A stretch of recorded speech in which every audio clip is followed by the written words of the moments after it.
Hi to USA. We're going to finish The World According to Humphrey today, so we'll see what happens at the end of the story. Sawyer is here for the end. Scarlett is here. She's very excited. And they were both wondering if there was a Humphrey movie that we could watch this weekend, but I don't think there is, but we'll look into it. Okay, so chapter 15 is called Happy Hamster Day. In December, things in room 26 really began to change. For one thing, it got cold outside and a little chilly by my window. In the early morning, frost pictures would appear on the glass. One picture looked like a big snowflake. Another looked like a lion. Scary. Still, it was nice and cozy in my sleeping house. More snowflakes appeared, not real ones, but cut-out paper snowflakes bordering all the chalkboards. And there were snowmen made of fluffy cotton and pictures of candles and packages and sleighs. The holidays were almost here. Christmas and Hanukkah and Kwanzaa. There were songs to be sung and presents to be wrapped and a big 2-week vacation to come. The weekend after Thanksgiving break, I went home with Pay Attention Art. He paid a lot of attention to me. But sometimes, not every night during the week, Mrs. Brisbane would take me home to see Mr. Brisbane. And he'd put up his obstacle course and we'd laugh and squeak and have a wonderful time. The next weekend, I stayed at Gail Morgenstern's house. Friday night was really nice because she convinced her mom to let me watch while she lit the menorah for the family. And the food was yummy. I was glad that Mrs. Brisbane didn't take me home every night.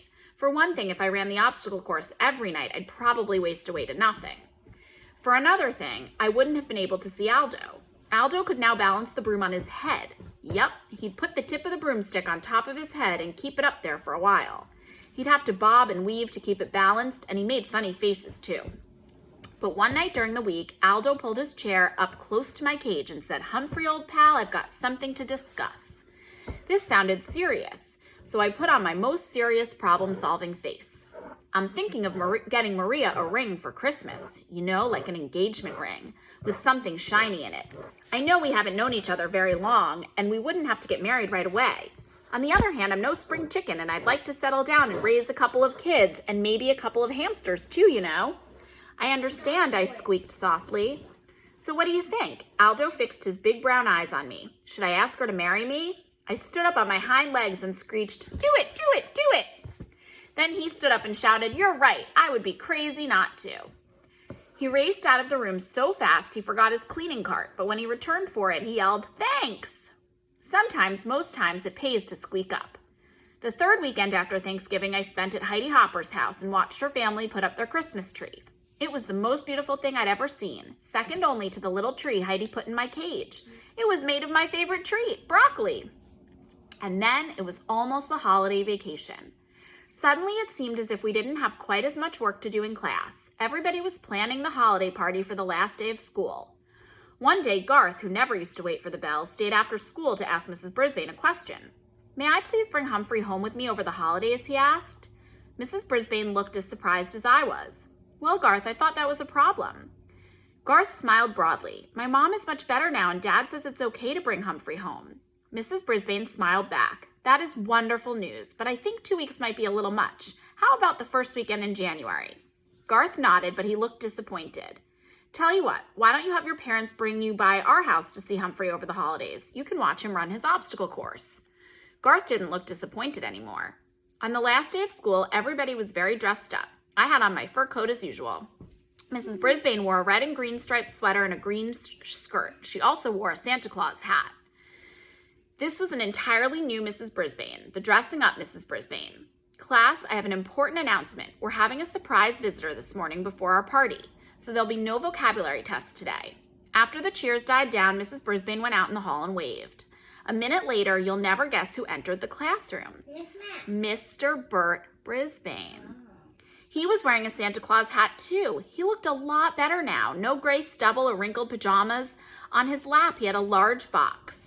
Mrs. Brisbane introduced him to the class and they all applauded. Then he told them that his surprise was actually for me. First, he pulled out something like my cage, only bigger. "This is my gift to Humphrey. This extension attaches to his cage and makes it bigger. Now you're all going to help me build Humphrey his holiday present, his very own playground." The kids squealed and giggled and clapped, and I couldn't hold back a big squeak of my own. I could keep my homey cage with its lock that doesn't lock, but I'd also have my own park to play in. Mr. Brisbane gathered my classmates around the big table and explained his plans. Mrs. Brisbane unloaded the pieces. First, there was a seesaw, then a tree branch to swing from, a big jungle gym and 2 ladders, one to climb and one to walk across like a bridge. My. Saya held me while the other kids worked on my cage. She patted me gently and murmured comforting words. Meanwhile, Mr. Brisbane patiently instructed the children as they arranged the pieces. He even made sure everyone got a turn. Then Mr. Morales dropped by to see how things were going. He was wearing a tie that had little Christmas lights that really lit up. He and Mrs. Brisbane stood behind the children, watching as my playground took shape. Looks like Bert should be a teacher too, the principal told Mrs. Brisbane. He already is, I heard Mrs. Brisbane respond. He just started teaching arts and crafts to seniors and kids at the community center. So he's made a new start, said the principal, thanks to Humphrey. I believe those words were the best present I could ever have. Guess what I got my kids for Christmas, the principal asked. A hamster. Maybe it's a present for me as well. I think my papa will enjoy it too. When Saya put me back in my cage, everyone watched as I raced to my new playground, climbed the jungle gym, made a leap to the tree branch, and jumped over the seesaw. Now I could have recess any time I wanted. Whoopee! Just then, the room mothers arrived with cupcakes and juice. While they passed the food out, Saya and Miranda slipped quietly out of the room. A little while later, Mrs. Brisbane announced that she had another surprise, gifts for the class. The door opened and in came Miranda and Saya wearing red dresses trimmed in white fur, not real fur like mine, and white fur hats. They each had a basket filled with small presents and they danced around the room singing a song about the wonders of winter while they passed the gifts out. When the kids opened their packages, they each found a keychain with a small furry toy hamster attached. The hamsters came in all colors, red, green, purple, gold, silver, nice. The room mothers presented Mrs. Brisbane with a gift, a pair of red earrings, which she put on right away. I already thought it was a perfect day, but it wasn't really quite perfect until Mr. Morales peeked out into the hall and announced that he had a big surprise. I wasn't sure we could stand any more surprises. And then she walked in. The biggest surprise I could imagine. Miss Mac was back. She was wearing a long flowered skirt and a bright red blouse, and she had a butterfly in her hair. Not a real one, of course. She also had a huge canvas bag with her. Remember me, she asked with a huge smile. My classmates were thrilled, and they all rushed to her side. I was so surprised, I was positively squeakless. Mrs. Brisbane made everyone sit down again and asked Mrs. Mac, of course she insisted on calling her Miss McNamara, about her travels. Miss Mac told us about the rainforest and teaching in a school in Brazil. Then she opened her big bag and took out a stack of holiday cards. Her Brazilian students had made a card for each child in room 26. While my classmates were sharing their cards with one another, Miss Mac came over to see me at last. Well, I can see by your cage that you've done very well for yourself, she said with a smile, and here I thought you'd be pining away for me. I have, I squeaked. She reached into her big bag, and I have a present for you, but don't tell anybody. She pulled out a brand new tiny notebook with blank pages, lots of them, and a new tiny pencil with a very sharp point. I thought you might need this. Then she tucked it behind my mirror. Miss Mac stared at me a little longer, then softly said, I've seen a lot of creatures in a lot of places in the last few months, but you're still the handsomest and smartest of all. Yes. And don't worry, I'll be back to see you again. She was still the same wonderful Miss Mac. I'd follow her to the end of the earth, I thought, or at least to Brazil. But then it hit me. As much as I love her and she loves me, Miss Mac doesn't need me. Not as much as the Brisbanes and my classmates and their families do. Maybe that's what Miss Mac was thinking when she left me in room 26. This is where I belong. All too soon, the bell rang. School was over for the day. School was over for the rest of the year. My head was reeling from all the surprises and excitement as we headed out to the car. Well, until the new year. In the parking lot, Aldo raced over to greet us and wished us happy holidays. He had come to pick Richie up. I hope you have a very happy holiday too, Mrs. Brisbane told Aldo. Aldo grinned until his huge mustache shook like Santa's tummy. I'm sure I will. You see, I just got engaged. I'm going to get married. Yahoo! I squeaked with delight. Aldo leaned toward me. Thanks, my friend. That night at the Brisbane's house, there was one more surprise. The doorbell rang and a very tall, good-looking young man appeared. He was wearing a Santa Claus hat, but he wasn't Santa. He was Jason, the Brisbane's son. He'd come all the way from Tokyo to surprise his parents. They were so happy to see him, they both cried just a little. I almost cried too. Soon the house was filled with friends and neighbors, and Mrs. Brisbane played the piano while everyone sang carols and drank hot cider. I nibbled on raw apple and squeaked along. Later that night, when the house was quiet, I thought about all I'd done in the months since I had left Pet-O-Rama. I didn't know anything about the world then, but I've sure learned a lot. I can read and write, and I know all the state capitals. Just ask me one. I learned you should never ever turn your back on a dog, and that it's a good idea to turn off the TV once in a while. I found out kids have problems, and so do teachers and principals. Sometimes all people need is a little encouragement. Most of all, I learned that one small hamster really can make a big difference. I decided to write down some of the things I've learned from my adventures, but there was just one more line left in my first notebook. So I thought, and then I scribbled down exactly what I was feeling deep in my hamster heart. Joy, joy, joy to the whole wide world, and that includes you, Humphrey.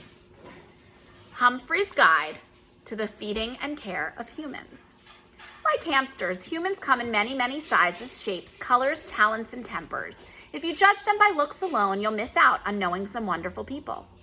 Humans like to be entertained, and it doesn't take much to entertain them. Just squeak or swing or spin, they'll love it.